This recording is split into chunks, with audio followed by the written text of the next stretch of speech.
लक्ष्मीच्या पावलांनी मालिकेच्या आजच्या भागामध्ये प्रेक्षकांना आपल्याला पाहायला मिळालं की कलाला सर्पदंश झालेला असतो तरीसुद्धा कला आता वाचते आणि शेवटी कला आणि सरोजा दोघीच ती स्पर्धा जिंकतात. आता कला रूममध्ये येत असते तेव्हा अद्वैत म्हणतो, अगं तुला चालता येत नाही, तो पदर खोस ना. त्यावरती कला म्हणते, अरे इथं तर जायचंय. परंतु अद्वैत स्वतःच्या हाताने कलाचा पदर घेतो आणि कमरेमध्ये स्वतःच्या हाताने खोसतो. तर दोघांमध्ये आता एकमेकांकडे पाहतात आणि असा हा रोमॅन्टिक सीन आपल्याला पाहायला मिळाला.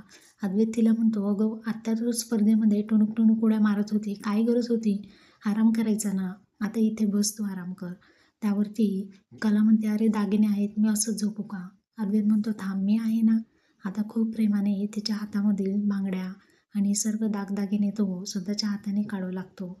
कलासुद्धा खूप भारावून गेलेली असते. खूप प्रेमाने तो तिला कोणताही त्रास ना होईल अशा पद्धतीने काढत असतो. तिच्या कानामधले कानातले, तिच्या गळ्यामध्ये असणारे जे काही हार असतात ते सुद्धा स्वतःच्या हाताने तो काढत असतो.